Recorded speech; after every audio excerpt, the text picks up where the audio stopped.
Ladies and gentlemen, thank you for your patience. I think this is a very exciting time here at Davos because sport is no longer a game. We are here with a very, very powerful panel of not only athletes, but those that have morphed into entrepreneurship and innovation. And we're going to have a very unique conversation around the entire value chain in terms of enterprise value creation. But what's very exciting is the fact that you have Vision 2030 in Qatar, and you have key pillars of the economy where a world-class infrastructure has been built and designed, where not only athletes and people can succeed and build platforms, whether it's business, athletics, wellness, healthcare. And I think with that, this is a beautiful curtain raiser where I'm gonna hand the microphone over to David Moreno Jr., our moderator, for this very exciting panel. Awesome. Thank you so much, Omar. You gentlemen could be seated. Good evening, everyone. It is my pleasure to bring you this panel. We have an esteemed list of panelists here. My name is David Moreno. I'm the Global Chair of Sports Law at Norton Fulbright. I'm very fortunate to be joined by His Excellency, Nasser Al-Khelaïfi, the NBA Hall of Famer, right? It's not on there, but yeah, it is. Hall of Famer, Tracy McGrady. You guys may know him as T-Mac. And the #1 beach volleyball player in the world. He currently holds that ranking. He's sitting here at Cherif Younousse. So thank you all for being here. This is going to be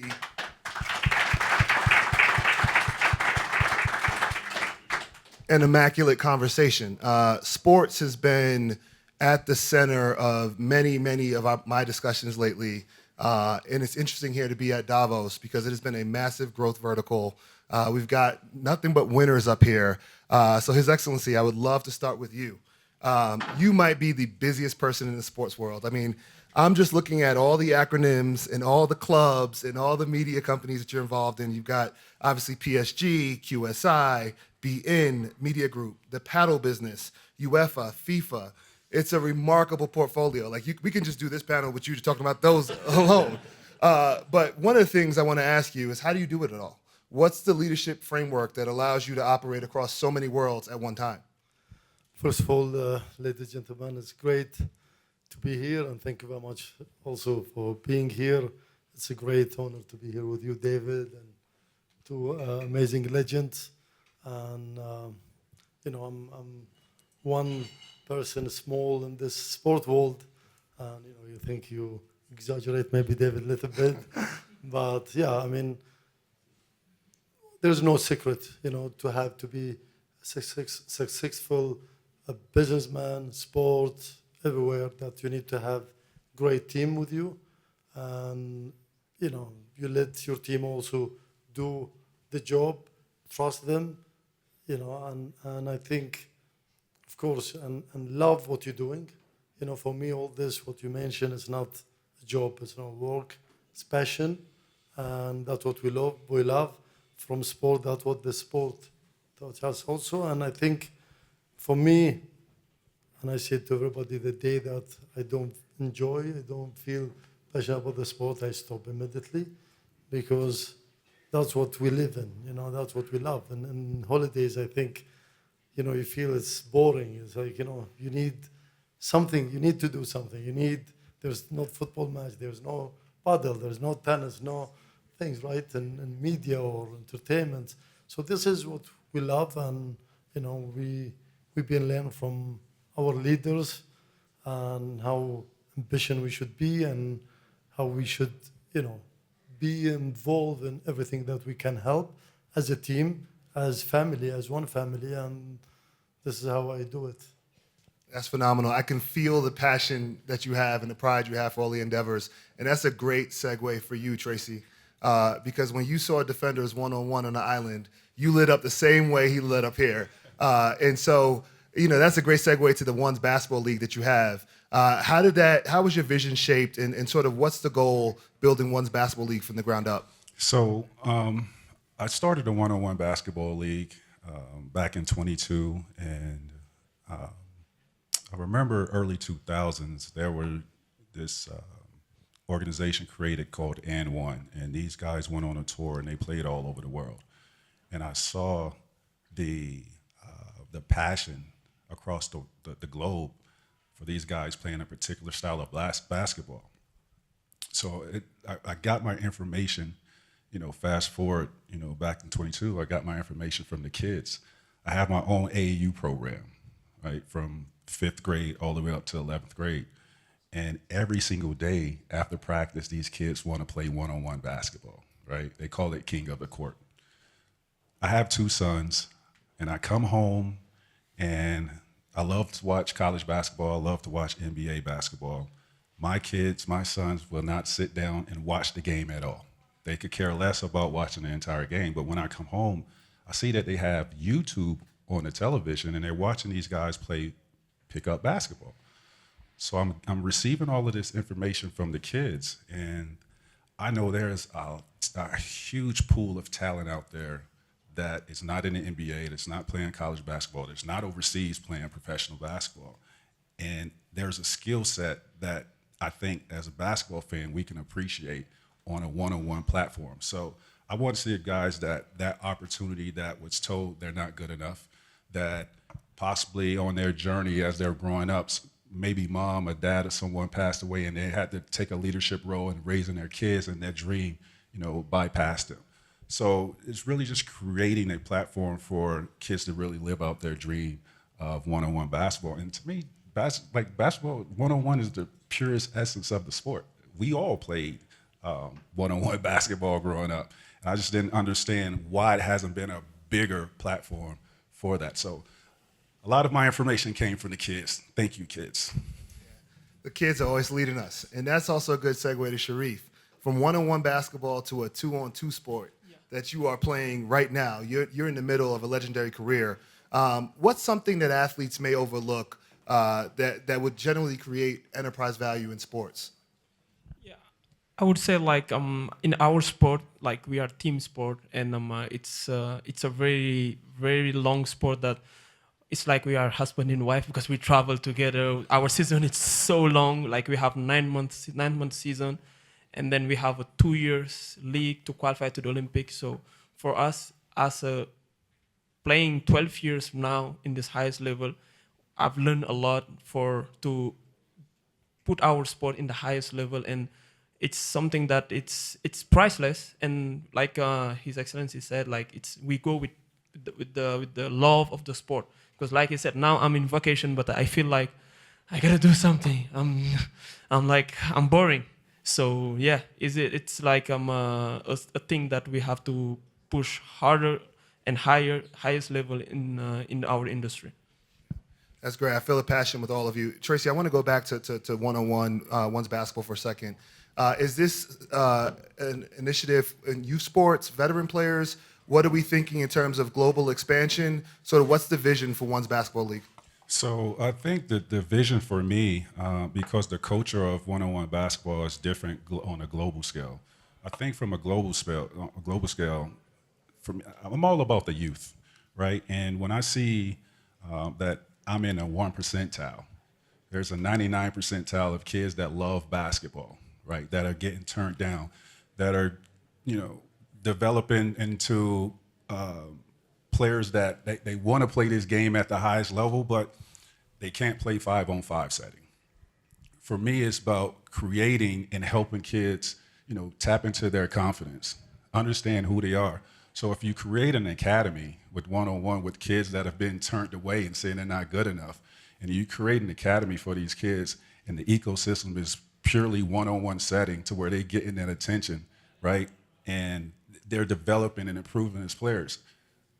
They don't necessarily have to make it to the NBA or make it to the highest level. They just want to see themselves improve, right? And someone that believes in them, and they have all the tools to reach the highest level of what they want to reach within themselves. And that's what I'm about. I don't want kids to be turned away. I want them to live out their dream. So on a global scale, it's all about creating an academy, creating that ecosystem for one-on-one, and giving these kids the tools to where they could tap into something that they dream about, and that dream never leaves them. Yeah, I think it's tremendous, right? Obviously, team sports have different values than individual sports, right? There's a different type of accountability when you're kind of by yourself. You're responsible for everything. And so, Your Excellency, you've evaluated and analyzed all sorts of endeavors, from media to esports to paddle. When you look at the global sports economy, what tells you something is worth investing in? Things that may excite you. Sport in general. I think especially now with AI, I think AI will take over almost everything except sport because it's life. And I think AI is the opposite. Will help the sports and the sports franchise in general to increase even the value. And this is one thing I think the advantage today for the sports who invested in sport, it's amazing. And the potential also in the sport today, let's talk about football. And, football is still, I think we didn't explore really, the football, the real football as business. I mean, I think it's still 30% what we've been leveraging in business. So there's another 70%, honestly, to grow in the sports and football, especially because if you see the value of any football clubs, how many football franchise in the world, like top brand, talk about any in Premier League or in Spanish or in France or in Germany, there's really few. And they are on the high level.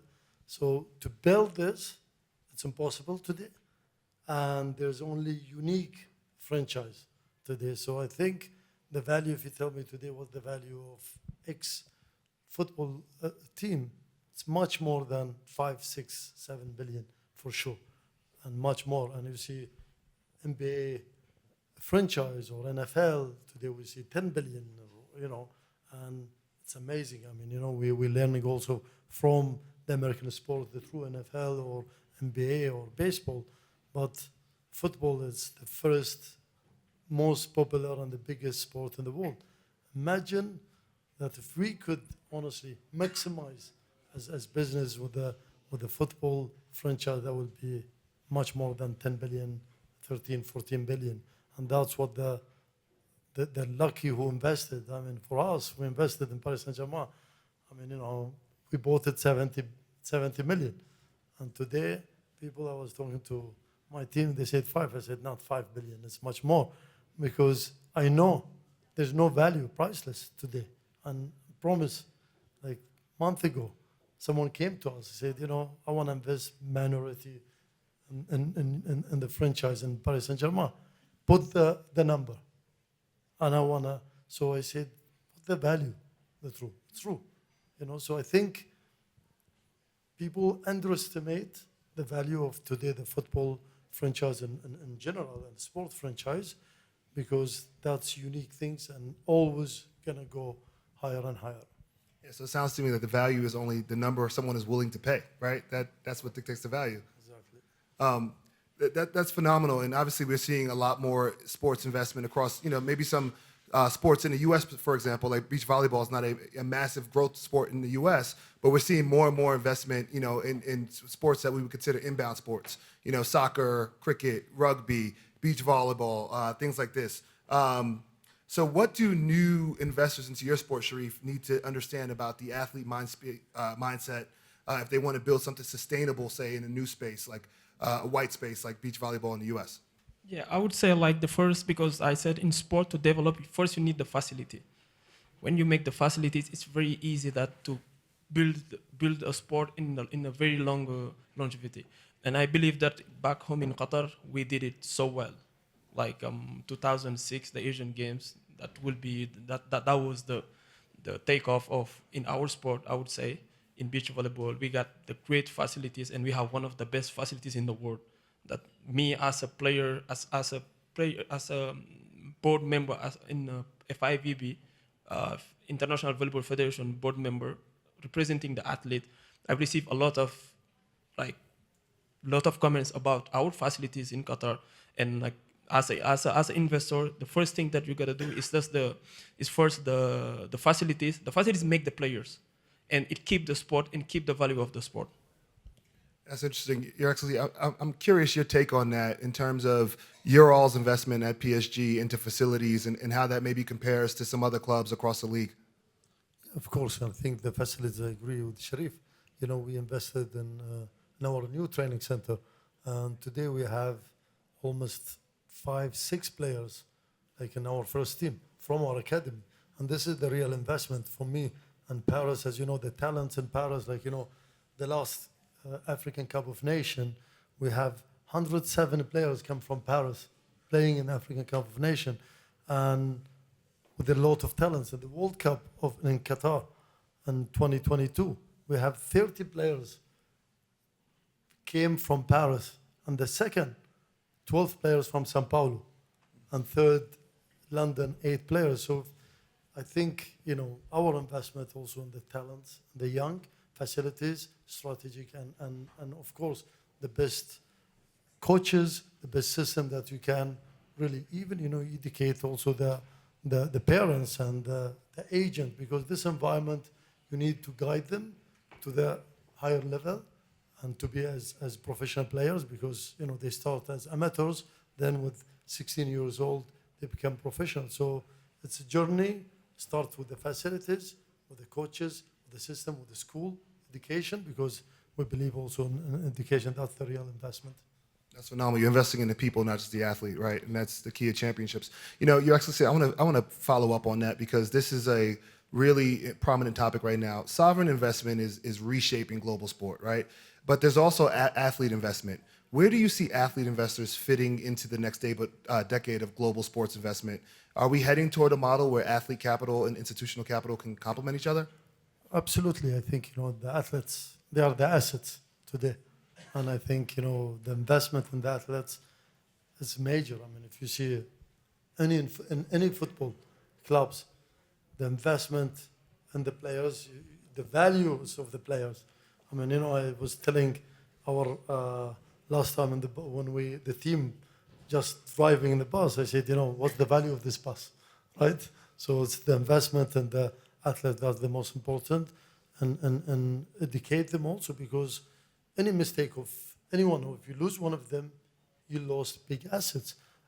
And the human being also, you know, because you want them to be also, you know, some of the young, an example, when you invest in them, they be football players. But if not, you want them to be, you know, teachers or doctors, or, you know, at least in profession, you protect them, you raise them for the community in Paris or in the world in general. So I think the investment in the athletes is the most important.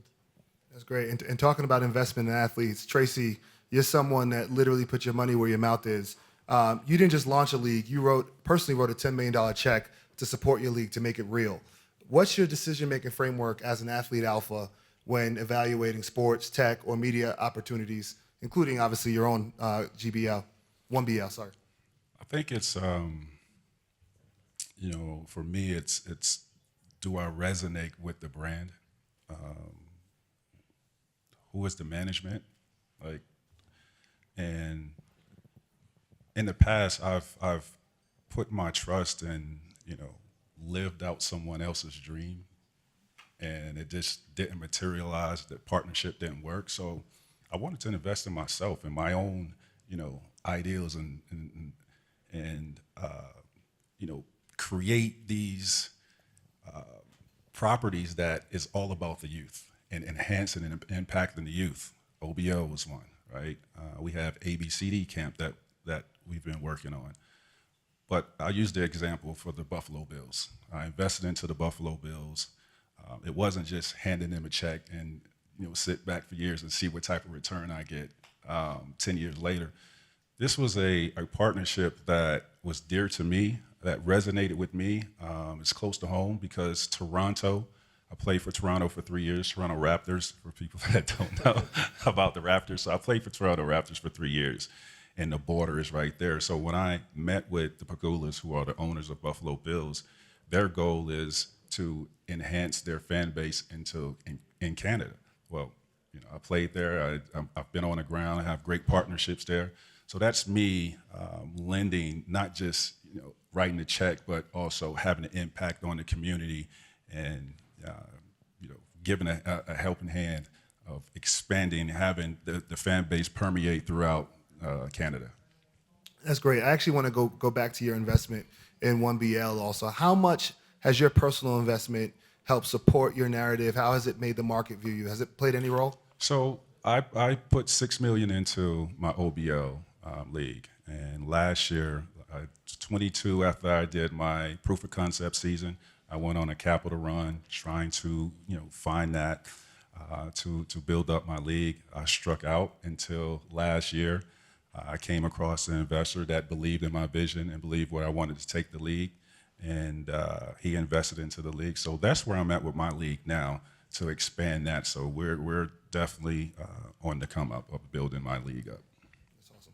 So talk about come up to folks that are already here. Your Excellency, PSG, champions, all right? So many champions to talk about. It's been a transformation story, 6 major trophies, one of the most talked about transformations in all of world sport. How have you done it? What were the strategic decisions that drove that level of dominance? I think, we've been investing over 10 years at the club, and I think each year, each season was really important to reach to our goals. But I think what we done last 2 years, that we changed a little bit our strategy. So we brought the team, management, the coach, and then we built the team, as we were talking earlier. So I think, so we know what we want, our vision, that to have a great, young, hungry team playing together, all of them, and we create the team, create the stars, as not the stars create the team.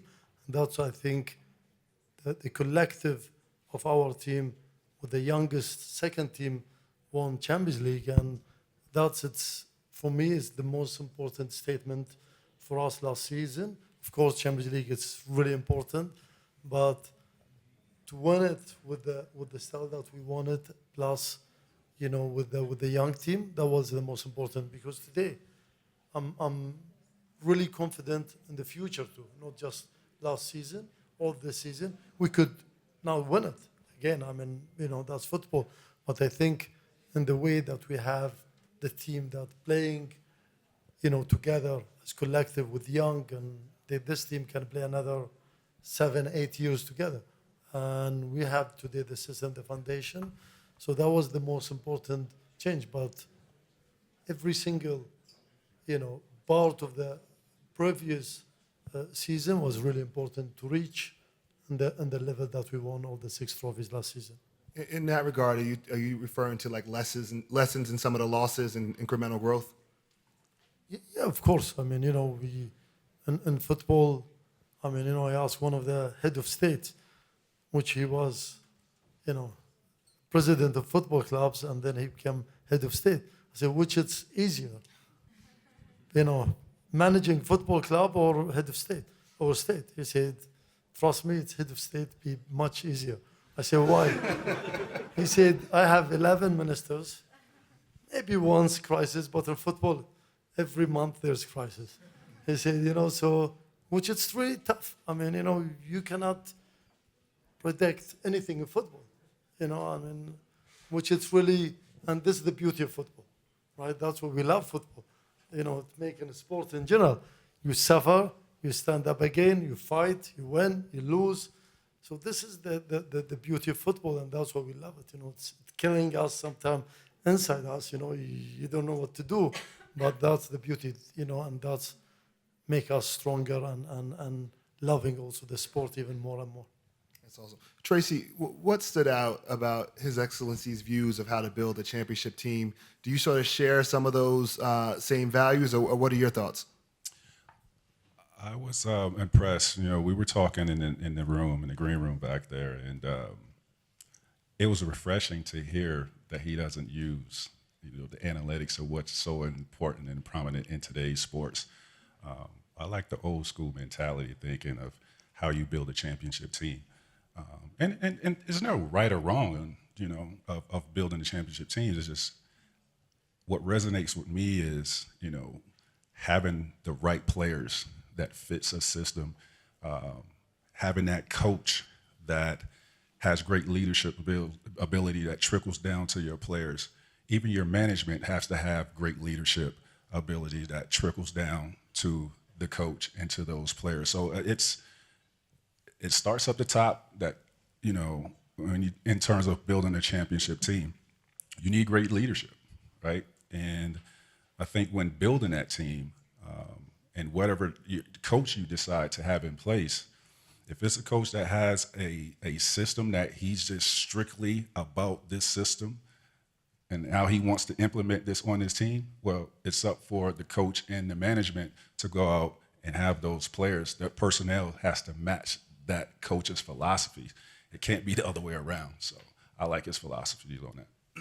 You know, keying in on that same theme of sustained excellence, Cherif, you've played under enormous national pressure. What is your key to sustain excellence year over year? You're in the middle of it right now. Yeah, I mean, like I used to say, like we have a great team behind us, our federation, our local Olympic committee that planning everything. Like all this success we did in the last 8 to 9 years, it was not something that just came like this. So it was a process behind that. Like it was patient, it was hard work, it was discipline. So we were there working hard, and it wasn't easy for us also to do it because we didn't have no one in beach volleyball to look up to say, hey, in Qatar, this is where Qatar is in beach volleyball. So Qatar was like this. And then after 2021, winning the first Olympic medal for Qatar in team sport and also in Asia in beach volleyball in the men, it was a great achievement. And we are aiming higher because Qatar, with all the investment we did in the facilities, in the coaches, like empowerment, in the international level, also in beach volleyball, like hosting major event, like we deserve better, and we are on the way. It's a process. We are not in rush, and it's about time. And sooner or later, we know that Qatar will be like already. Qatar is already in the map of beach volleyball around the world. Now we got all the respect of all the teams that they are even older than Qatar, but the process we started so early. Like me, I started in the underage 2013, and then now I played only few tournaments like in the underage, and then suddenly I'm in the senior level. But it was I didn't have no pressure at all because the first thing that they told me is, hey, you are young. I started when I was 18 years old, so we won the first Olympic medal when I was 25. So it was really a process. And we trusted in the process. So it's just about time, and then sooner or later, we're gonna be world champ. Trust the process. Yeah, trust the process. You know, I'm glad that you spoke about all of that because for the public, what we see is your face, #1 in the world, right?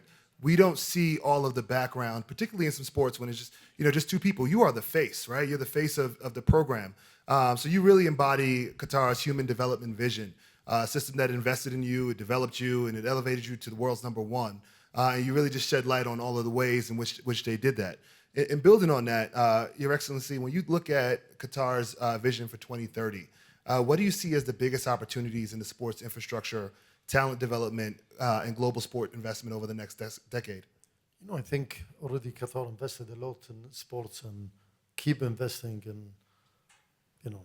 Paris Saint-Germain, Padel, other, we own also other football clubs, Open and Braga, part of Braga, and others investing in the infrastructure in Qatar. The event's been hosting biggest, of course, the World Cup 2022. But I think really the vision that's, of His Highness the Emir is like where we want to be. Where's Qatar today on the map of the sports in the world? Because of his vision, of His Highness vision. And I think, people in Qatar, we are really passionate about sport. We love sports.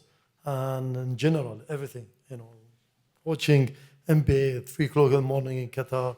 Or, you really love it if you watch at 3 o'clock in the morning. So I think, it's really, we love football. We love sports in general, and we love basketball, volleyball, paddle, tennis, mention as you wish. But I think, the investment, that's what we see. And we invested a little bit early in 2011, in Paris Saint-Germain, but the others. And I think this is a huge opportunity for us also to grow today and to look at also the opportunity, technology in sport, bring the technology in sports. And I think this is, as I said earlier, I think with the technology, bring technology in the sports, gonna even, maximize our investment and, the value of the assets that we own or this in sport. And today we see the NBA, they're going to do Europe NBA. I mean, it's a great opportunity also for most of the, owners or investors are going to come. But also I think they need link with the football clubs and make it bigger. A little bit of a blending, but you touched on a lot of important themes there. There's obviously the main vertical, which is the actual sport itself, but then there's the picks and axes businesses, right? The support businesses, the media companies, the apparel companies, everything around it that support the vertical, which are massive growth opportunities as well. And so Tracy, you're perfect to talk about this with, because the NBA has expanded into so many markets, and I don't think the NBA's expansion into Asia would have been as massive if they didn't leverage, yourself and Yao and Kobe and some of the other folks that went over there. So what do you see as the NBA's next global expansion opportunity? Africa, Europe, His Excellency just touched on NBA Europe, the Gulf, obviously. Are there any markets that the NBA should lean into? Well, I would say this. I started going to China back in like 1998. And my first few trips over there, for years, basketball wasn't really prominent in Africa. In China. Fast forward to 2004, we have our first China games. It was the Houston Rockets and the Sacramento Kings. And from the time of 1998 to 2004, when we had those China games, I've seen an evolution of basketball in China or all across Asia. And you look at it today, there are more basketball players in China than there are in the whole United States. So that growth is just, it's insane. So for me, with the impact and what I've seen from the beginning to where it is today in China, talking about BAL in Africa, we're talking about the Euro League. I've been having conversations about both of those leagues. As a matter of fact, I was over in Africa last year for the BAL championships, and I was amazed at what I saw. I saw the infrastructure. I saw great talent. I saw the NBA permeated through the operations of the BAL. So I think that is a market that, will be booming because of what the NBA is having hands-on and the talent and everything that's built around it on the ground. I think that is the market. I have a question. Sorry, I don't want to take your job, David, but you mentioned that from 98 to 2004 in China, there's huge change. What's the reason? What's behind it? Is it because they have Chinese player? Or? No, so I think the NBA was doing more initiatives on the ground and more programs, youth programs. I think more of NBA personnel was helping develop the game in China. I think more and more foreigners was moving to China to help with the growth of the game of basketball. Better trainers, better coaches. I just think all the resources that they need to, enhance their game, NBA, worked on that for years. Yeah, it actually was phenomenal to watch from the outside looking in, because they've actually woven into a lot of parts of their culture. I don't know if any of you all have seen the preschool videos of kids in China that are 2 years old doing dribbling drills on the rhythm. It's amazing to watch, and that doesn't happen without the investment of getting guys like you over there early on. Yeah. And so, Cherif, as these investments globalize, what opportunities or protections should athletes be thinking about? Obviously, the pie's bigger, the eyes are bigger, but what should folks be thinking about? Like an athlete, we just think about winning, because we have this ego, like you say, we want to win. I want to be the world champ. I want to be this. I want to be this. But we can use that also in the other part, being and doing in the investing outside of the sport. Just trying to be more than an athlete, because to be an athlete is very easy, but trying to be more than an athlete, trying to be educated while having your prime, and also being surrounded. Also, that is very important. Being surrounded with the right people, because as an athlete, it's really hard. Tracy can tell me, it's really hard to hear the truth. It's really hard. We bring this ego from the court to our normal life, and that's the wrong side of us being athlete. And athlete has a big chance to invest and try, because we have these contracts and everything, but we have to be smart, think about after our our So we had a conversation last night. Can we? Yeah, yeah. So we had a conversation last night, and this I couldn't believe this because they're in Qatar and you know Doha is where you guys are, and I've been over there several times, and I see the opportunities that are there. And he was telling me like his teammates or the soccer players over there are not really interested or don't have the capacity of thinking outside of what's happening on the field or on the court or on the in the playing field. They're not thinking about investing locally in the. They want to take their funds and go back to their homes and invest. And I was asking like, where's the example for these guys?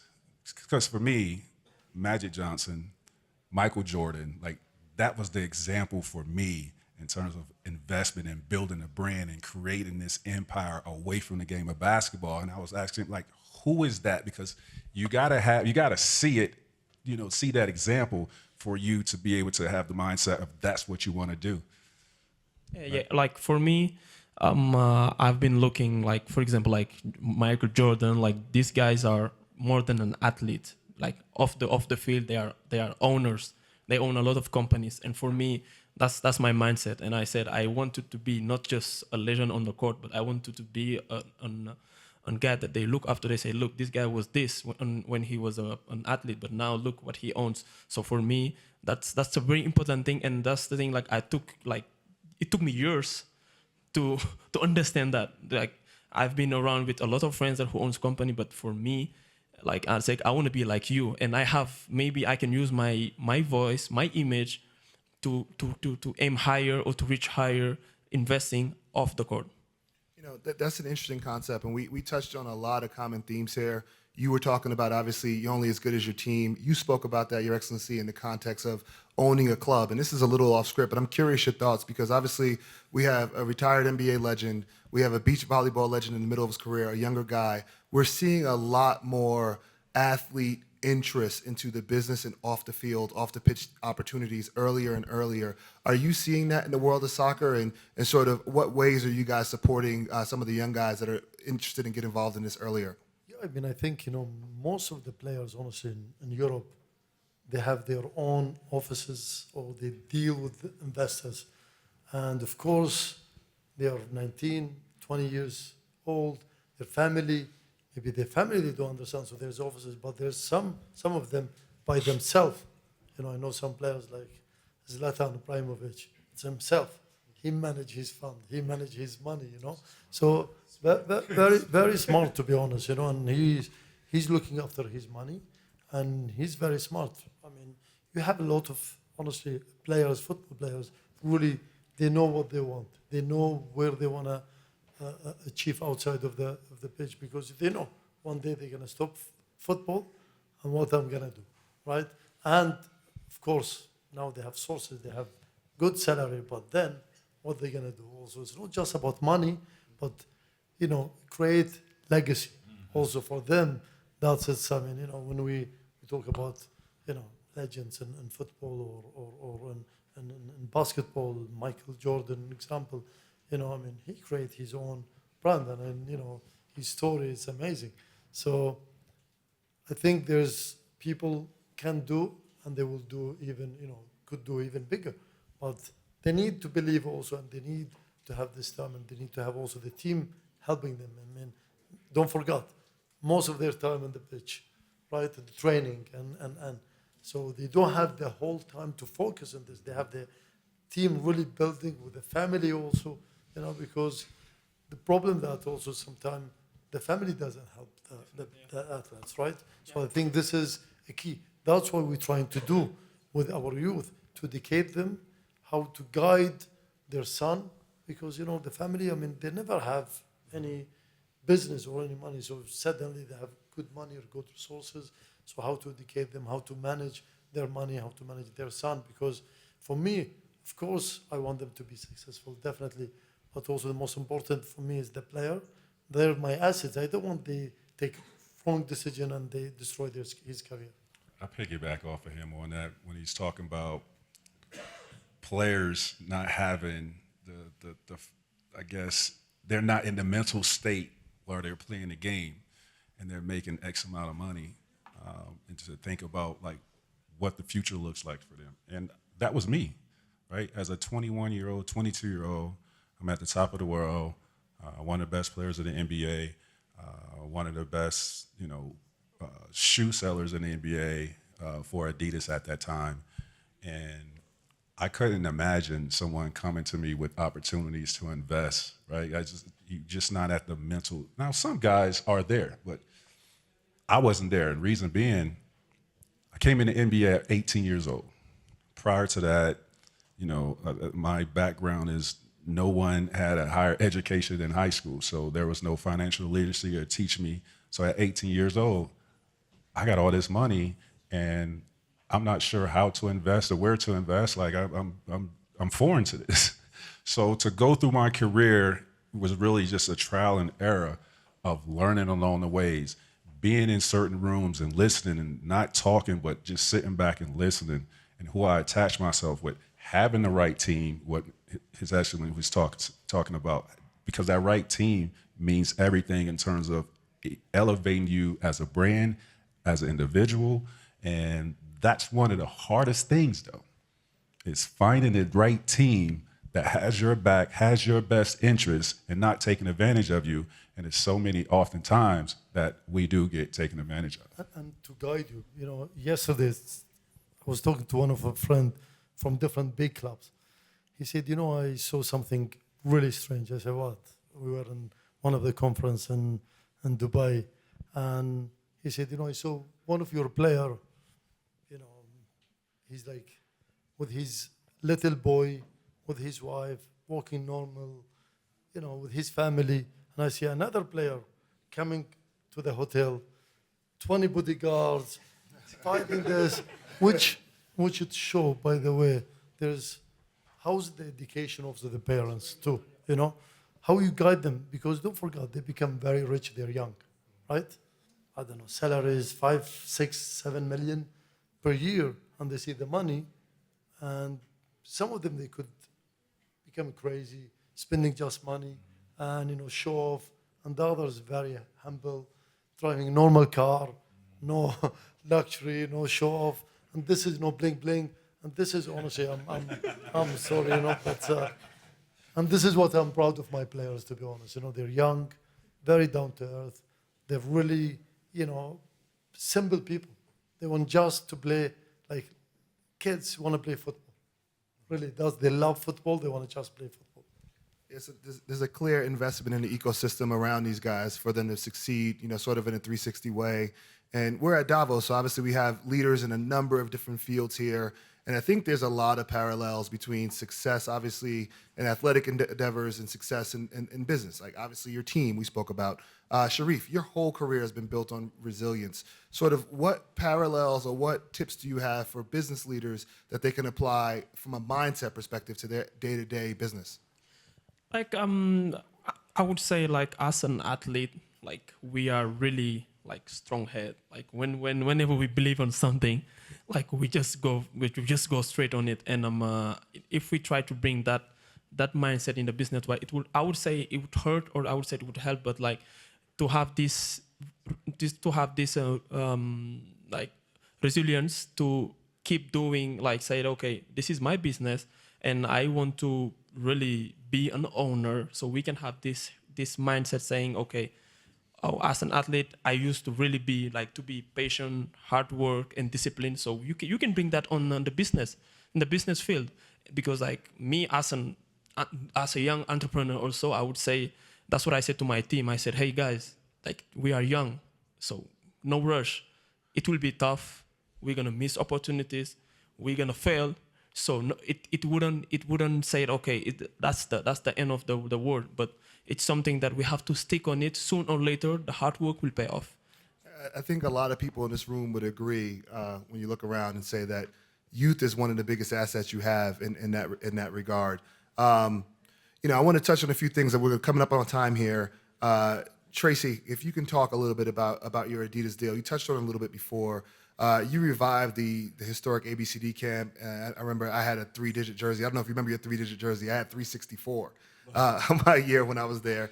And I thought that meant I was the 364th best player and I never got to play on the main court. But you probably had a single-digit number. No, I did not. I was 175. I was the last one to enter the camp. Yeah. That's insane. So why did you bring that camp back, and how does it resonate sort of with your global mission? So this was a historical camp founded by the great Sonny Vaccaro, who did some work with Michael Jordan, who did some work with Kobe Bryant, a lot of the greats. So he formed this camp back in the 80s. And I played in the camp. Kobe Bryant played in the camp. Kevin Garnett, you name it. LeBron James played in this camp. Like elite. David Moreno played in that camp. Yeah, David Moreno played in this camp. So the elites of the elites participated in this basketball camp, and my story is completely different than anybody that played in this camp, because I told you I was the last player to enter this camp. I didn't know anything about it.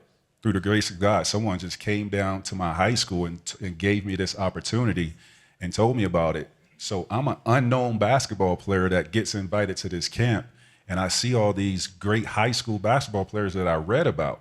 Now, this is an opportunity for me to enhance, my rankings at this time. I was a junior, just completed my junior year, going into my senior season. I entered into this camp being unknown, and I played throughout the week. And I ended up leaving as the #1 player in the country, right? So that camp gave me a platform to elevate me as a basketball player. Whereas if I would have stayed in Florida, no camp, who knows where I would have been, what path I would have took. So it resonated with me on that level of giving kids the opportunity to play against, the elites of the elites. From a global scale, I think, really bridging the gap and having, the players here in the States have that opportunity to participate against some of the guys globally that they probably won't get that opportunity to. Basketball has taken me all around the world. And that came from that camp. I've been all around the world. I mean, I'm sitting here with, are you kidding me? On a panel with this guy. And so I want kids to have that experience, at least have the opportunity to, fulfill that. And that's why it's so important for me to bring that camp back.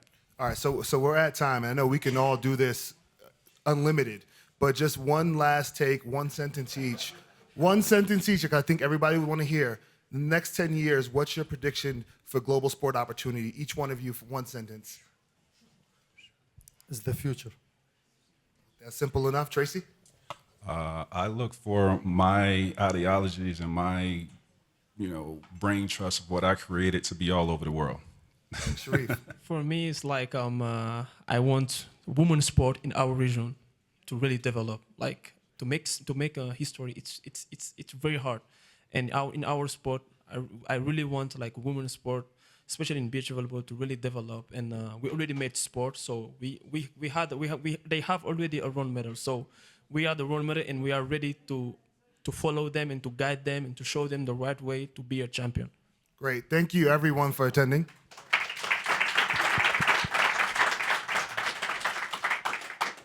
Good evening, everyone. On behalf of Global Venture Partners, Alam Global Partners, and our co-host, QSI, we thank you for joining us tonight. Omar, special thanks to you for your vision and execution for making this possible.